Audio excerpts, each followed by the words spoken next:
Hello, everyone. My name's Kathy Garrett. I'm one of the film curators here at BAM PFA, and I'm delighted to welcome you to tonight's event to celebrate the publication of Media Burn, Ant Farm and the Making of an Image, a new book by Steve Seid.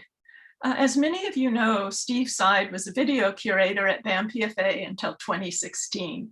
And during that time, he did so many wonderful film and video series, exhibitions in the gallery. He brought many collections and films and videos into the archive. And while retired, he continued to haunt our film library and our study centers. His book draws on BAM PFA's Ant Farm collection, which he helped bring into the BAM PFA archive when he and Connie Llewellyn worked on an Ant Farm exhibition back in 2004, which also ended up with a wonderful book. So this new book, Media Burn, Ant Farm and the Making of an Image, is available at our website through our bookstore. The link is at the film note. And as you'll see, it's a wonderful book loaded with images and documents. I heard it described today as ephemera heaven. And I think you'll see that through the presentation today. It's really a book that celebrates archival material and what one can discern and uncover from close immersion in such documents. I also want to mention that tonight's event is in conjunction with a wonderful online program that is also document filled that's available on our website throughout the month of April. It includes a video Ant Farm did to document the event Media Burn. There are several versions that exist, and we have one of them. It also includes Jane Aaron's couple-minute documentation of the Cadillac that you'll be introduced to through this program, the Phantom Dream Car, as it's being moved from San Francisco to Berkeley to the former BAM PFA curator David Ross's home. There's also a wonderful illustrated lecture by Steve on the backstory to Media Burn. So if you haven't had a chance yet to see that program, you'll want to. We're delighted to have this book event to further delve into Media Burn, the event and the book. And April 1st seems an appropriate day to pay tribute to a book and event characterized by wit and creative speculative thinking. Tonight's program includes a conversation between Steve Seid and John Rogers, who was a member of Optic Nerve, as well as guest appearances by producer Tom Weinberg and artist Diane Andrews Hall, who were involved in various ways with the July 4th, 1975 Media Burn event. We'll also have time for your questions and very much welcome them. And so we ask that you put them in the Q&A function, which is at the bottom of your Zoom window at any time, and we'll share them with the guests when we open it up for further conversation. There's people who were involved in the Media Burn event in the audience. And so we also welcome you chiming in via chat or the Q&A function with your reflections, thoughts, and questions. So it's a real pleasure to turn the program over to Steve Seid and to have him on the guest side of a BAM PFA public program. So welcome, Steve. I have magically appeared. Hi.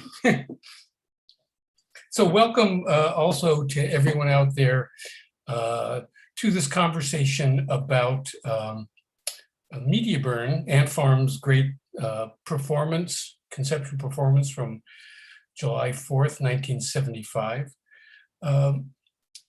But being that this is perhaps in the words of our President Biden, this is Infrastructure Week. And I thought because it's Infrastructure Week, it would be interesting to look at Media Burn also as a collaborative act. The principal ant farmers, Doug Michaels, Chip Lord, and Curtis Schreier are at the center of the book. But it's a lot of the outliers, the collaborators, the participants who kind of are often mentioned but never given, their due, because the kind of complexity of media burn could not have happened without the participation of just dozens of different artists and media makers from the Bay Area. To give you an example, before I introduce our guest, if you were on the parking lot of the Cow Palace on July 4th, 1975, you would have found a souvenir stand. And that stand would have been manned by Seal Grusing and Judy Williams. Shadowing the artist president, played by the great Doug Hall, you would have seen the Secret Service agents, a performance by members of the Cryptic Corporation, Graham Whiffler and Dan Calderwood. Lying on his back on the floor of the Phantom Dream Car, next to Curtis Schreier and Doug Michaels, the anonymous Bert Arnowitz, who had a Sony Portapack and was an additional way to document the journey of the car. He was from Marin Community Video at the time. And roaming the site, you would have found the official photographers, Edmund Shea, Phil McCanna, John Turner, and Diane Andrews Hall. So you can go beyond this and find considerably more participants, but the core of this multi-part event really relies on their participation. Tonight, we have with us, and I'll go through all of the people who will appear, but they'll kind of be phased in as the evening draws on. We have John Rogers, a member of Optic Nerve, an alternative video collective that began in 1970. And at the time of Media Burn, they had 2 separate video crews on the parking lot documenting the event, and a primary part of the resulting videotape is really due to their skill at capturing the important moments. And John is continued to pursue a life as a video maker, and he's presently working on a documentary about this wonderful WPA building that sits at Aquatic Park in San Francisco. Then joining us a little later will be Tom Weinberg, who has a relationship to Ant Farm that dates all the way back to 1972, when he joined TV and Ant Farm and the Video Freaks to do documentaries in Miami following the Democratic and Republican conventions. And moving forward through time, he continued to work closely with the Ant Farm, even though he's based in Chicago. And while he is in Chicago, he runs an archive for independent media, oddly enough called the Media Burn Archive. Tom was the producer of the Independence Day event. And finally, we arrive at Diane Andrews Hall, who will be doing double duty. She was not only an official photographer, and she captured the first image that was kind of distributed to the media to encapsulate the idea of the Media Burn event, but she also was a member of T.R.Uthco, another art collective that supplied not only the artist president with Doug Hall, but also the MC of the entire event, who was then called Bill Ding, but whose actual name is John Hilding, who lives in the state of Washington. So there are, a whole multiplicity of things that kind of rest on her shoulders. So why don't we bring John Rogers to the fore? And here's John. Hey Steve. Hi. So where should we begin? Do you want to talk about the earliest moments of Optic Nerve and how a certain intention about media making moved forward through time until it arrived at MediaBurn? I'll try. Because I joined Optic Nerve in 1972. So Optic Nerve had started as a photo journalist collective in the basement of Project One, which is an artist community corner of Howard and 10th Street, now the Department of Parking and Traffic.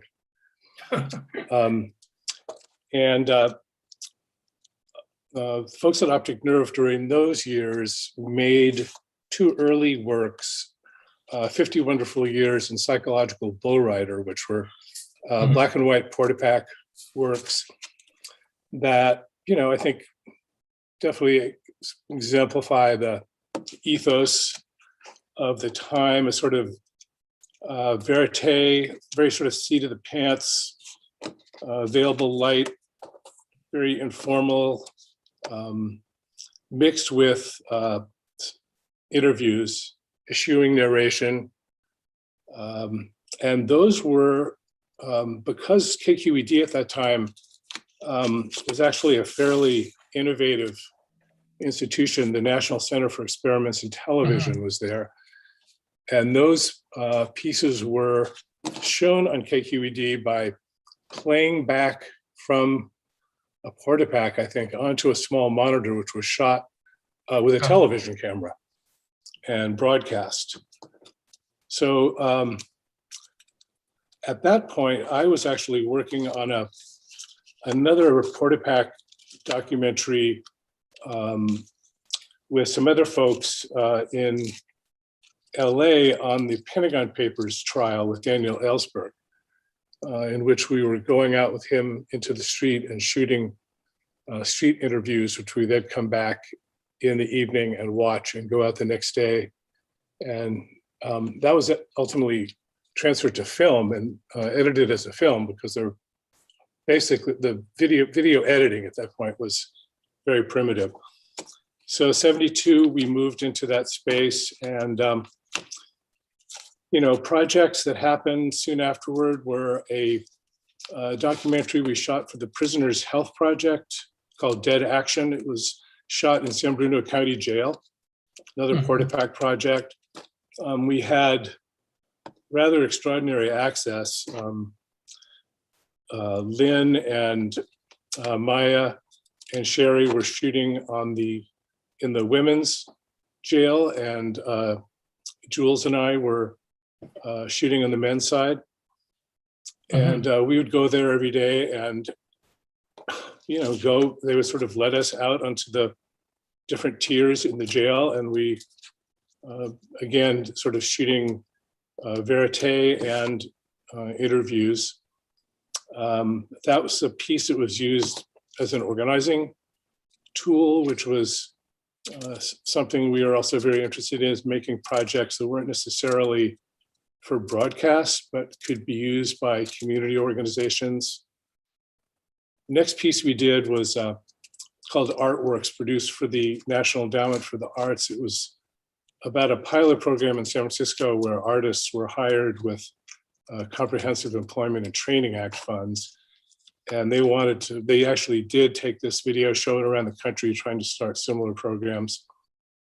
And then I think it was it before or after MediaBurn, we did a documentary called On the Boulevard, which was about owner-operator truckers, in which we traveled across the country in a motorhome that Curtis Schreier helped fit out for us. And on we go. But so there you brought up Curtis. So at this point, you were already somewhat intertwined with the activities of Ant Farm, I assume, if Curtis was going to be working on your media van. Yeah, I think, again, I don't quite remember the sequence. Curtis did, somewhere you might have a shot of the backpack that Curtis built for us. for our crew shooting at Media Burn, the gear was pretty heavy. We had two crews. We had the men's crew and the women's crew.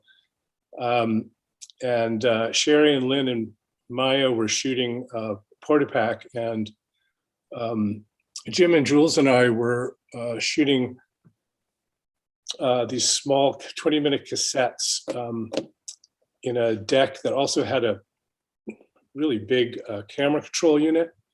So Jules had those on his back on a backpack that Curtis converted from like a Kelty hiking backpack. Yeah, that is the backpack that, as we discovered, I somehow came into the possession of, and it sat on display at the Pacific Film Archive for years. And I hope that it's still stashed away somewhere. Yeah. So can you talk about when you first came into contact with Ant Farm regarding this specific project? Did they come to you with a description of what they were attempting, or a requirement for what they needed from you? Well, I don't remember, and either do any of my comrades that I talked to about it, although we did go down to Ant Farm Studio at Pier 40, and spent quite a bit of time down there. The Phantom Dream car was being built. We did talk about the plans for what was going to happen. I don't recall whether we had specific assignments. I think we were just sort of following our intuition. And it was assumed that the footage you shot would be incorporated into some kind of work that documented the event? Yeah, indeed. And one of the things I did to get ready for it is we rented a very wide angle ingenue zoom lens. You can sort of, because the raster for the Portapack camera, the sensor was sort of larger than the field that you see coming out of a 16mm lens. My camera oftentimes basically appears round. But I really liked the, slightly sort of subversive look of that lens, which is a little bit different than you would see in sort of television coverage of an event, which, in some ways, there's Lynn Maya with her Portapack camera, and that's Sherry Rubinowitz with our big Sennheiser shotgun. But, I think our approach was, it was really about the proximity to television in terms of how we were going to shoot it. I found myself often positioning behind the news crews that were there from the networks, incorporating them. So, it was very much a mixture of a sort of tongue-in-cheek way of approaching it. But, it also had a really deep politics, which I think, looking back on it, and it's very clear in your book, when you read the text of Doug's speech, this event was, it was serious political art, or maybe serious isn't the right word, but it was powerful political art. And, it was a wonderful, wonderful hybrid of the moment. Exactly. It's also that you were often, as you were saying, you were taking position behind the media, but there was also a kind of hierarchy about who had the real power on the tarmac. And there are a few times when you approach the media and they just kind of shoof you off. What we have to say, you'll see at 6 o'clock. Yeah. How did you maneuver that kind of imbalance in an event like this? I think actually Maya and Sherry and Lynn did a lot of those confrontations. Well, I guess Jim and I did also. You know, that was just, you know, part of the strategy. You knew they were going to probably say something idiotic or whatever. And because, you know, they're not usually finding themselves in the position to answer to another film crew. And you can tell, you know, they were often sort of offended at the actual, you know, sort of the audacious nature of those questions. The image that I have up now, which is a lot of these images are taken by Lynn Adler, who was one of the Optic Nerve, well, not only one of Optic Nerve's members, but one of the really founding members. And she took an enormous amount of photographs as well. And here you can see Jules Backus with the big backpack. There you go. And Jim Mayer kind of hiding behind you with the shotgun mic, and then you looking over at Doug Michaels, who is in the pilot of the Phantom Dream car. And you can see that big lens. And also, you know, the ergonomics of early video equipment was really screwy. I don't know what they were thinking people were going to do, but, you know, essentially a sort of lunchbox style camera with a little handle on the bottom and a tiny little viewfinder behind it. It was really awkward. So I think Curtis helped build this contraption also, that allowed us to you know, mount the camera and have not have to constantly be, you know, holding it out in front. Yeah, and ironically, the very thing your camera's pointed at, he built. Yes. Because it was Curtis Schreier who really was the principal designer and customizer of the 59 Eldorado. I think we've got some other shots. Ooh, yeah. There you go. This is a photograph actually by that Chip Lord took on site. And we see that. And then there's yet another. Whoop. Here's a Phil McKenna photograph. Beautiful. Wow, what a thing. Yeah, with Jim Mayer wearing the official Media Burn t-shirt. Yep. And Jules looking overdressed. So do you want to say something also about, you know, this is 1975, a couple years down the road, Ant Farm has a kind of catastrophic fire in their studio down at the Embarcadero. And at some level, they're kind of in the process of calling it quits because of that. But they were also, it seems, slowly moving into your space at 10th Street. Eating, you know, adding equipment, and Curtis spending enormous amounts of time there, constructing new furniture, et cetera, et cetera. You want to talk a little bit about that? Yeah, I remember the smell of charred archives. They moved in. They set up an office in the corner of our loft, and we're sort of going through materials, you know, recovering, you know, what they could from the fire. And Curtis, you know, Curtis is just a creative volcano. I mean, he just is constantly, you know, multiple sketchbooks that he's constantly filling with ideas.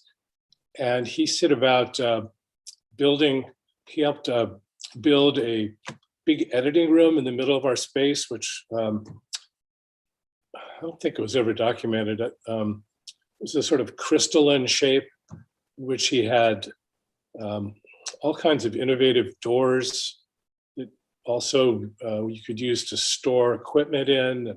He built a huge, big, round desk that sat in the middle of our space. He also put everything in our loft on wheels. Sort of a Curtis thing that, you know, nothing stays in one place. You have to be able to move everything around. which served us well in 1978, I think it was. Oh, actually, I found this program. I don't know if you can see this. 1978. We did a show called Illuminations, funded by the California Arts Council, in which once a month we would convert our space into a video gallery, essentially. Curtis built a number of modular units, put monitors on and move around the studio and wire them all together and show video. Yeah. And Curtis did this beautiful, sinuous, curved woodwork that was kind of unique. There's a little bit of that in the Phantom Dream car. The dashboard itself is almost like a little sensual, curved piece of molded wood. Yeah. Beautiful. Yeah. So I think at this point, we're supposed to bring Tom Weinberg on. Okay, Tom. So let's bring him all the way from Chicago.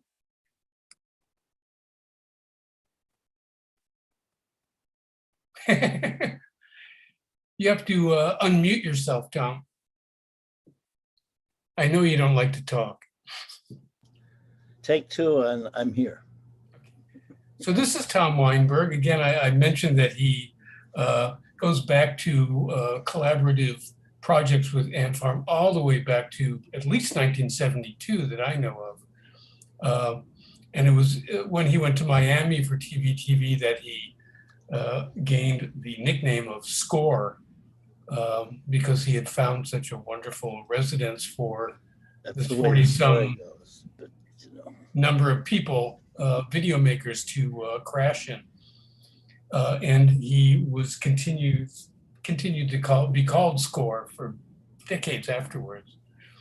But what he was going to do is, during the period in 1974 when Ant Farm was first developing the real serious side of media burn, they were spending a lot of time in Houston working on projects there, and they were invited to do a performance as part of the Houston Art Fair.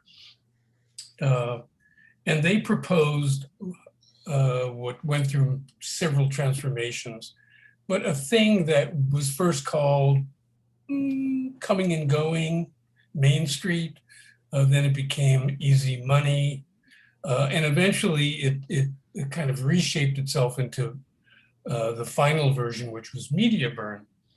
But Doug Michaels was pitching this project over and over again, I think, to Tom as someone who might, be able to rally support for it. They needed, really what they needed was financial support and maybe some lobbying to get this thing done. And so Doug sent a rather interesting letter to Tom Weinberg, and Tom is gracious enough to read it to us. I happen to have it right here in my hand. This is it's from Uncle Buddy's Used Cars with a 1952 Ford from Pier 40. And it's dated September 3, 1974. Hey, Score, how you doing there in DC? We were in DC for TV, with the TV, but how you doing there in TV? I've been doing some thinking about our conversation on the night you left about working on a project together. Well, I would really like to, and if you were serious about it, then I have an idea for a first project that would be a lot of fun to do. It's actually an extension and refinement of the car through the TV's idea, which we had talked about. It is Easy Money. Easy Money is conceived as a very entertaining and funnier than shit show about daredevils, that's a myth, and art, which is, of course, real. And the gentle and manipulable line between hoax and truth. the media storyline, I'm sorry, is that a greasy New York promoter, who's a top drawer company, he's put up big millions for daredevil white trash to jump a 58-foot T-bird across the Southwest Freeway in sets. The reality of the TV show and the reality of TV, boys and girls. The reality of the TV show and the reality of the actual event would slip and slide in and out of what's really going on. We'd have fake press releases, play hype media, build the ramp, test runs for the media, for the news medium, and generally cause lots of trouble. Psychic data, as DADA in paren. So, I'm sorry. We would drive the Sphinx, that's what it was called at that point, through a wall of burning TVs, but probably wouldn't. The event would leave the essence, which is the an in and out plot, laced with the 1958 Thunderbird commercials from video studio, 1-inch color, and a 16mm film camera that's in the car, and that would film the impact for the event. As I mentioned before, the tubes will write a song and sound, then back to San Francisco, where we would edit it all together in a video studio here. It's so thick with memories and with nuance. I mean, Douglas was remarkable. Yeah. I mean, this is so different than what we think of, this early conception. I mean, not only was it a performance that they would not have survived, trying to jump 120 feet of freeway. That was all bullshit. But in fact, they never intended on doing that in the first place. Right. But what had really happened also is that of easy money. And so then they moved it back to San Francisco. So my first question for you, though, is when you agreed to be the producer of Mediascope. I think that was like 5 Up or 6 Up, and we did 7 Up. I think it was a process. Mm-hmm. You're taking on the role of the kind of shyster promoter from New York, coming into con. I didn't know anything about it except in this letter. We never talked about that. No. So then you became the producer. Go that far. And can you talk a little bit about that? Did you move out to San Francisco at some point? I'd been there in 73, I guess. Mm-hmm. Maybe. But I was Doug and I had an apartment, actually. We called it the Plastic Oasis because, and the main furniture was about 6 of those. I've seen photos of that. You have? Yeah. Well, anyway, you were asking me about why? No, just that if you were the producer, you had to be on the ground at some level in San Francisco. Oh, I was. Start trying to choreograph this thing. So I assume you showed up at some point in advance. No, I was there for several weeks. I don't remember how many. Mm-hmm. And I didn't think of myself as I thought of myself and do think of myself as a producer of the video, mm-hmm. not necessarily staging the event. That was Chip and Curtis and Doug. I didn't feel like we had a lot of conversations about what to do and how to do it and what needed to be done, but the details of staging it in many ways were overall done by Chip, who was, mm-hmm. I would say, we might get it. Doug and Curtis were real busy in that little thing that they were riding around in. Yeah. And can you talk about the origins of the term media burn? Uh-huh. Because I know it's a special word, a phrase to you. Well, it's a term that I made up during the Chicago conspiracy trial for the, it's complicated. The difference between how people who were not in the courtroom and not on TV, because all they were art shown because no cameras in the courtroom, how they were portrayed and how they really were versus how they acted in public on TV. Mm-hmm. So it's complicated. But I mean, I've written the book about 17 times in 40 years, and I still have some of it. But I'm even selling it. If you. Mm-hmm.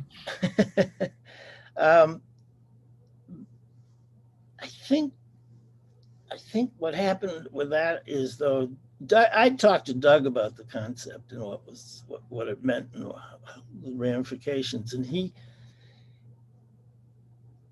later wrote me a note that said, "Hey, Score, can we use media burn for our event?" Which was easy money at that time. I said, "Sure," Mm-hmm. I mean, it was only good for. So that's how it became media burn. Doug asked me, and I said, "Sure." Yeah, yeah. Well, it makes perfect sense, and it takes the concept of media burn in a different direction. Certainly, it's not so much talking about the transformative quality of the media on individual representation. It's now talking about a kind of oppositional act against media. Yeah, Like in the context of what John Rogers was just talking about, which is it was totally a media event, very consciously and I mean recorded for the media, so we could edit the show, we could put together the TV show. Mm-hmm. So in one sense, it was a TV show. It's like the conventions in a way. It's a TV show, but it's also you're doing what you're doing while you're there. Yeah, yeah. Or what they used to call back in the 60s, the pseudo event, where you create something whose only purpose is to actually be documented. Right. And the event itself is kind of disposable. Exactly. Who was the if one they- who made that up? Was do you remember? Some, Borstein, I think. Borstein. Daniel Borstein, who was Daniel poet Borstein. laureate, blah, blah, blah. Yeah, yeah. I think he did. He's very bright. So, Yes. but also my understanding is that, and this in a certain way addresses Diane Hall, is you were also the one who was strategizing the initial approach for the media, that you had created a kind of plan post-performance about wrangling all the photographers and selecting a work, and then you had a series of wire service groups like Associated Press, United Press International, that you were going to whisk these images off to. And in fact, I did. It was the 4th of July, and they didn't have any news really, which is very nice. And I drove my rent-a-car over to the UPI office, which was big at that point, the UPI telephoto, and talked to one of the two people who was in the office on the 4th of July at 9:00 at night. And he said, "This is fabulous." I said, "Okay, well, you got it." That was that one. And then I did the same thing at the AP. And it went the same way. And it was in millions, not millions, it was in thousands of front pages all over the world the next morning, which blew my mind because we had this fantasy, right, that it was going to be the image will never, as Doug said, the image here will never be forgotten. But once that thing, is Diane's picture, was all over the world, it completely changed who we were and how it worked and what it meant to us and what it meant to the rest of the world. And here we are, you know, how 80 years later. Yeah, and the beauty of it, of course, is that once Diane's photo was released into the media, that you lose control over it, and it Exactly begins to reinvent its own meaning, scrape its meaning loose, gather new meanings around it, right. until who knows. So maybe we should bring Diane into this conversation now. She get to move over on the couch. So you want to join us, Diane? Oh, and here is a photograph of Tom with Chip Lord right here, and Tom wearing the official Media Burn t-shirt and standing in the ports of the cockpit of the Phantom Dream car. When it was just a mock-up. Mm-hmm. That's the form, I don't know, polyethylene form that it was. Yeah. Yeah. Oh, hi. So this is Diane Hall, who, as I said, was not only one of the official roving photographers, but was a member of T.R.Uthco, the San Francisco-based art collective that was Doug Hall, Jody Proctor, Diane, and John Hilding. Although John was more or less a nomadic member. He would blow into town on occasion. But Diane was drafted to roam about the tarmac at the Cow Palace and capture images. And also, as we discovered, she did the makeup for the artist president. And he never looked better. Hi. So do you want to talk about your wanderings around the tarmac and what you were looking for visually, and perhaps what it was that Ant Farm might have been hoping for or expecting? Well, yeah, but I was just thinking that I can't even remember being asked to wander around. I've been photographing T.R.Uthco for years, and actually other artist projects. And when this came up, I just would be the photographer, one of the photographers. And I never really was a photographer. I'm mostly an artist that does photographs. So my goal was to capture quintessential moments just through my eye.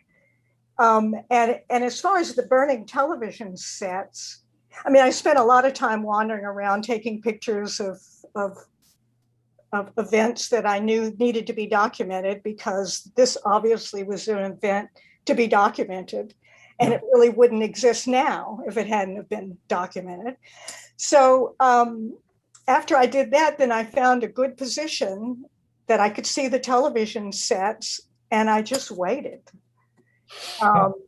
until it started. And then it started, and I had like a simple camera with I didn't have a motor that could click, click, click, click, click. And I was hoping I had the light reading set properly. And I took the picture, and then I took pictures after it, and I took pictures before it.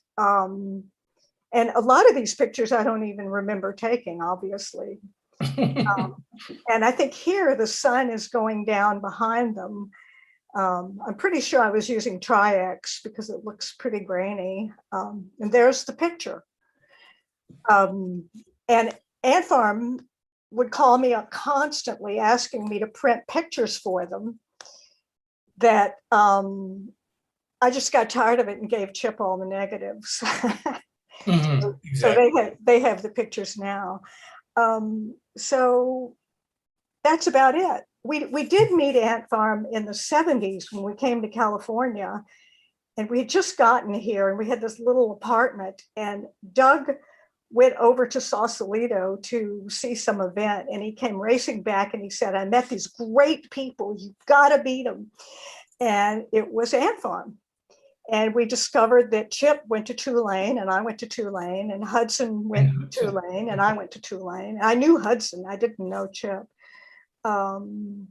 So then as it progressed, we went to each other's events, and as they were building the Phantom Dream car and designing this whole thing, they would call me up like on a Sunday morning and ask me to come down and take some pictures of the progress. So it was all extremely collaborative, and everybody was more than willing to help other people get what they wanted.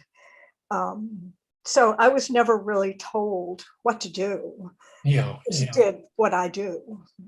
And when you walked onto the tarmac on July 4th, was the magnitude of this event expected or unexpected?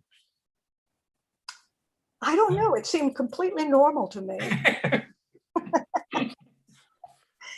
So, yeah, I think it was expected. It was at the Cow Palace. Mhm. And it was a huge event. And you can see in this picture the news. And I don't know who that is, the other photographer that's right across from me. But yeah, it was what I expected. And, you know, basically my job was to document it. Yeah, yeah. And Well, I love doing that. So of course, one of the beauties of this photograph is the fact that you're almost looking directly into the lens of another photographer. yeah. So it is, you know, in a sense, it's a self-conscious photograph. Yeah, I was wondering what his photograph looked like, because he sort of got the back of the televisions. Mhm. And I was sort of kind of sorry that the little bit of the tail is missing. It would have been nice if it was all the way, but it was happening pretty fast, and I had one shot. Yeah. And as you were wandering around the event, there were the official photographers, but there must have been a half a dozen press photographers who had just come in from the local newspapers and well, I assume just the newspapers. But how did you configure yourself with them? I mean, was I there a didn't even dance? notice them. There wasn't a dance to get out of the frame of someone else's No. photo.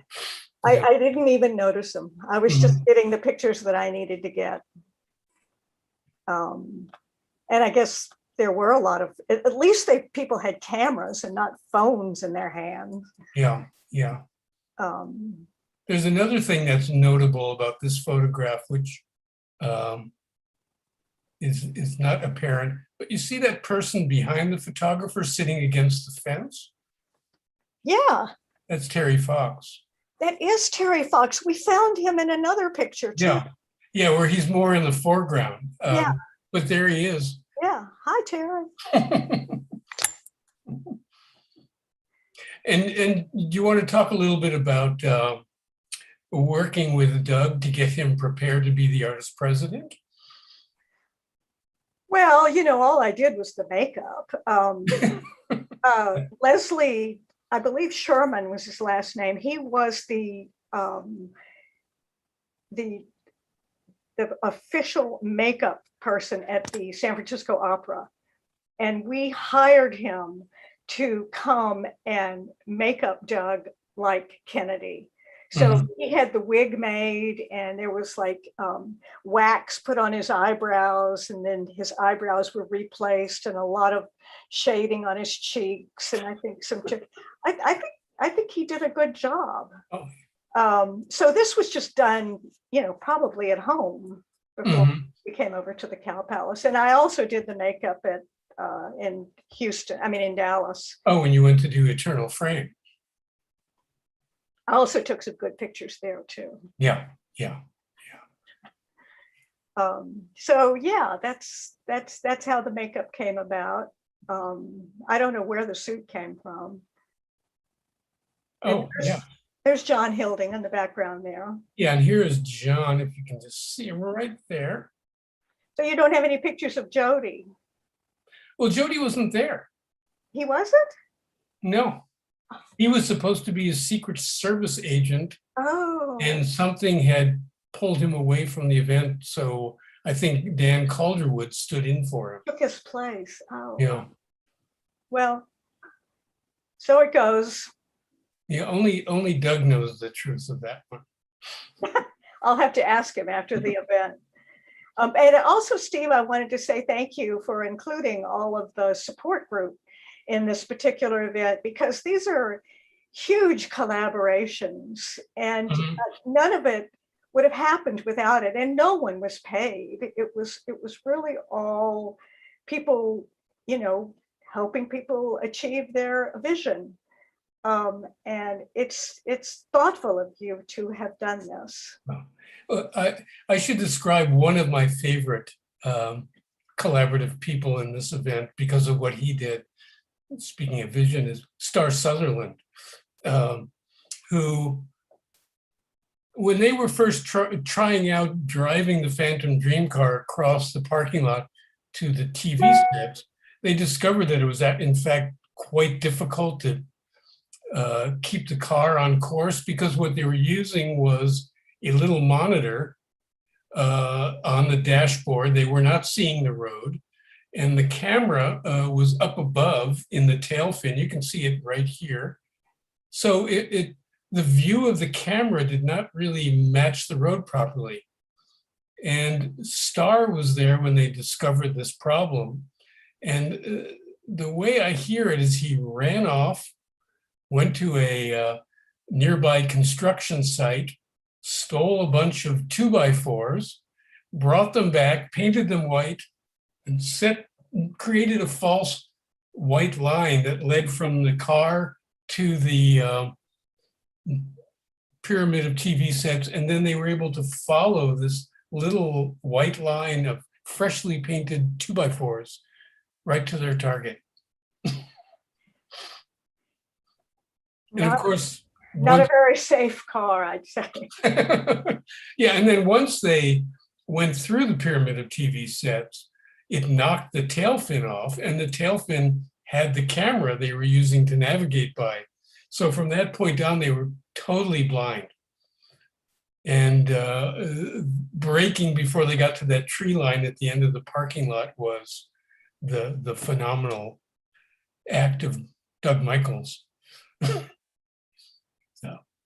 So where did they stop the car? I can't, you know, they drove through it and there's burning television sets. And then did they stop the car immediately and get out? It seems like. No, they went several hundred feet farther across the tarmac, and where the parking lot ran out, there was a line of trees, and they stopped maybe 50 feet, 100 feet before that.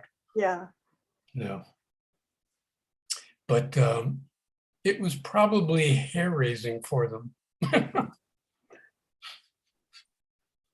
Actually, they didn't stop. They went to the end, and then they came all the way around to the front where all the people were, and took their bows. Right. Yeah. Well, when they did the victory tour, Right. the victory lap. Yeah. Exactly. But the victory lap was not in the Phantom Dream car. The victory lap was in the Lincoln convertible. So the Lincoln went out and met them, and then they got into that for their official lap with the, was the president in the car at that point, or was it just them? I think it's just them. Just them. Yeah. But I was surprised to hear that Tom orchestrated the getting the photos to API, because all I remember was taking the film. Oh, there's the after the shot. Taking the film to Edmund Shea's studio and quickly putting it into canisters to develop it. And I was a wreck, because that's all for me. That was always the hardest thing to do. Then we made some prints, must have made them on RC paper. And then somebody drove us, and maybe it was Tom, to UPI or AP. Both. And then that's when they all went out. And I guess that happened about 9 at night. Yeah, yeah. So that was all very exciting. And in that sweepstakes, you were the winner. Hey, I got the shot. Yeah, you got the shot. So maybe we should bring John back. And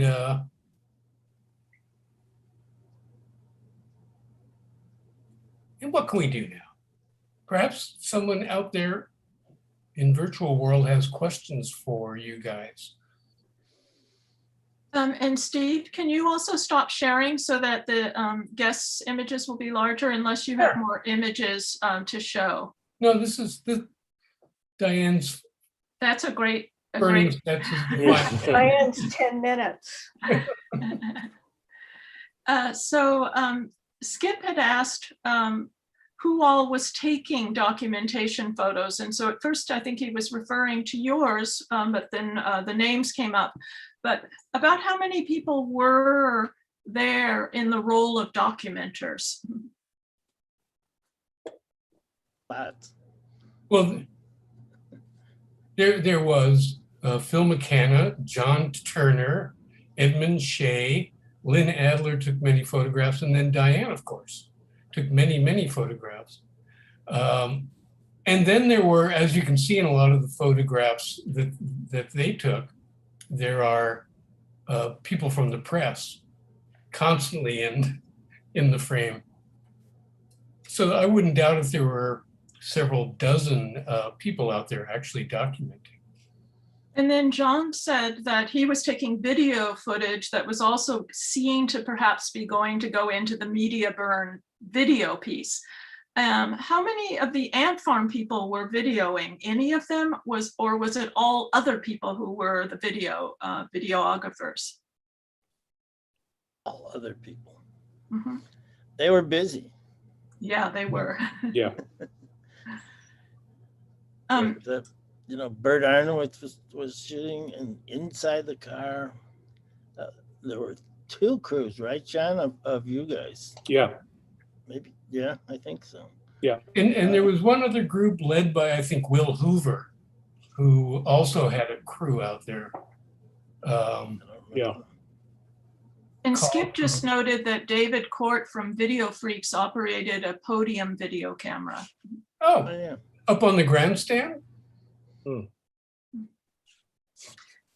Is that what you think he's referring to?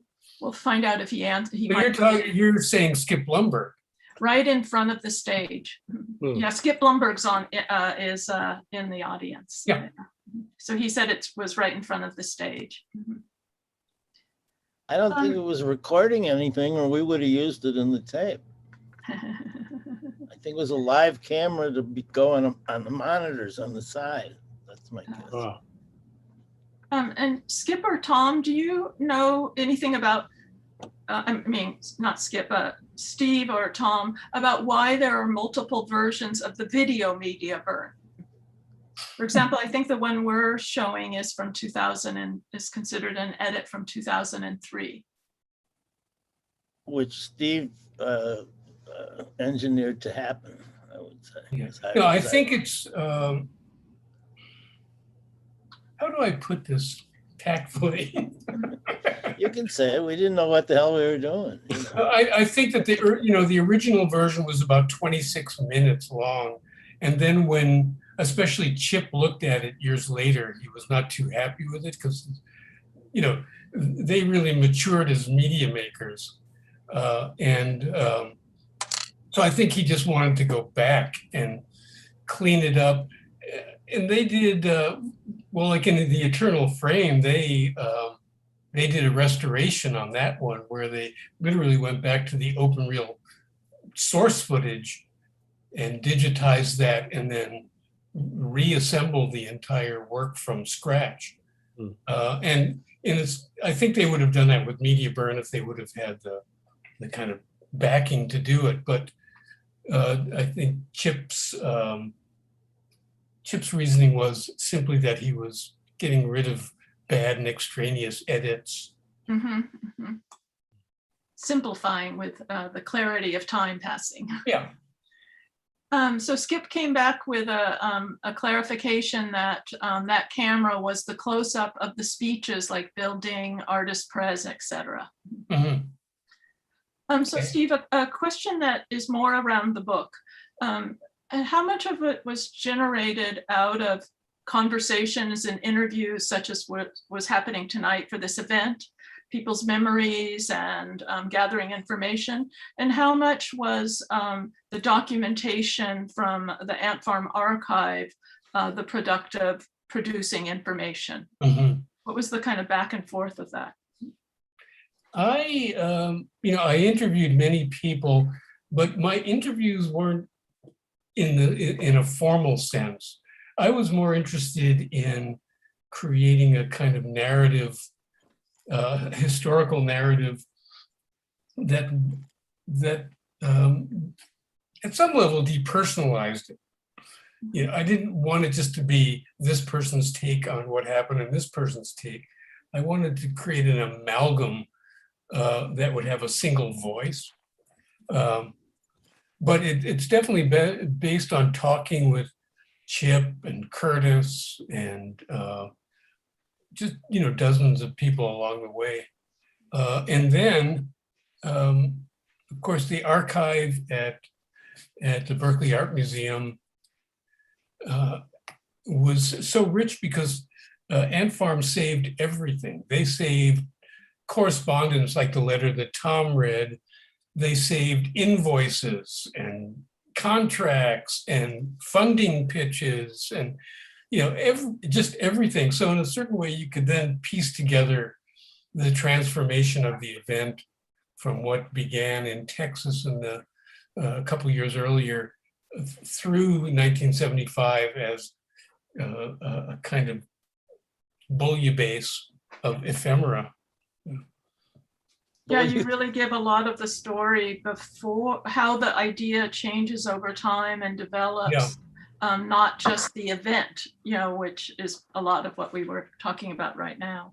Yeah, and that was really the exciting thing for me, was really resurfacing the backstory, because the intentions were so different and they reinvented it and revised it over and over again.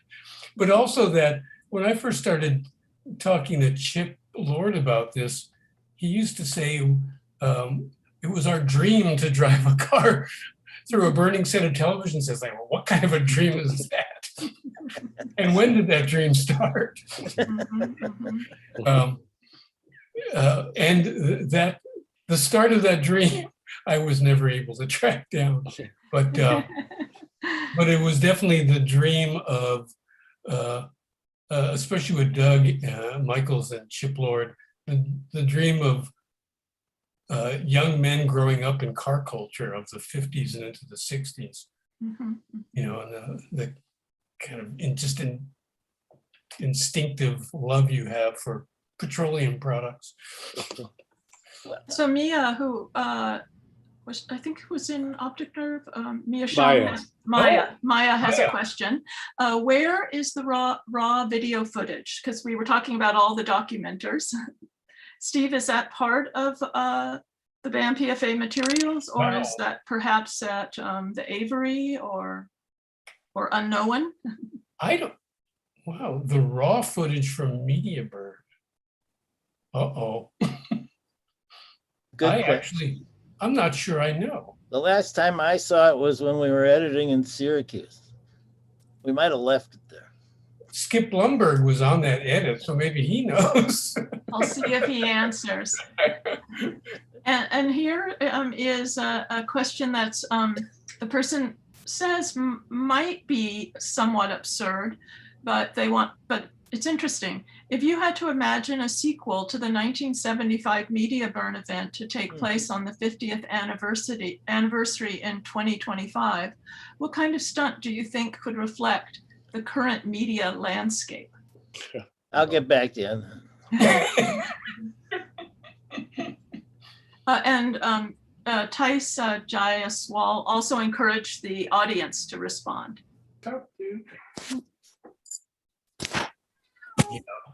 It would be the generation of another dream. Yeah. Yeah, I speculate in the book on several possible outcomes if it was, 2020. Um, and, but what I ultimately said towards the end is that I thought that there couldn't be another media burn because the media had won. That I considered media burn to be a battle in an ongoing struggle against media, but the attachment to things like cell phones were so powerful that I thought that the battle was lost. The opposition's over. No. No? Good. Good. And the image endures. But one thing I thought of when you were asking about the original footage, the source footage, and I'm sure it's not what's in this object, but at the museum, at the Berkeley Art Museum, there is a suitcase filled with open reel tapes, and that suitcase survived the fire. Oh. It's scorched, and everything inside of it was kind of smoke damaged. But it's this amazing scorched object, of the, because after that fire, Ant Farm was already starting to go their separate ways a little bit. Doug Michaels was getting into his dolphin projects and things of that sort. So I always thought of this suitcase, this traveling piece of luggage with a bunch of open reel tapes being burned as a kind of final gesture, but not a media burn. Okay, the search is on. Oh, So do we open the suitcase or? So unless any of you have questions for each other? I'd like to thank you all for sharing your memories and thoughts and readings of documents. And as Diane said, kind of bringing some of the more collaborative aspect of all different players that went into making a big event like this. Oh, my cat walked by just a moment ago. And I want to remind everyone that the book is on sale through the bookstore on our website, and it's just a real lush dive. It's you can go further into the story behind and of the event. Beautifully done, I will say. It's beautifully done. Yeah. Both in terms of the facts of it and what happened journalistically, and the design. It's a wonderful piece of work.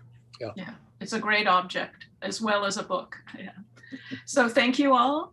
I'd like to take a moment also to thank Nat and Doug, who worked behind the scenes for their work. I want to remind the viewers out there that we have lots of different programs and films being offered on our website. So check out bampfa.org. And I'd like to thank all of you out in the audience for joining us. We really miss you. We hope to see you soon. In the meantime, take care. But especially a big thanks to all of you, Tom and Diane and John and Steve. Good to have you back. Thank you, Kat.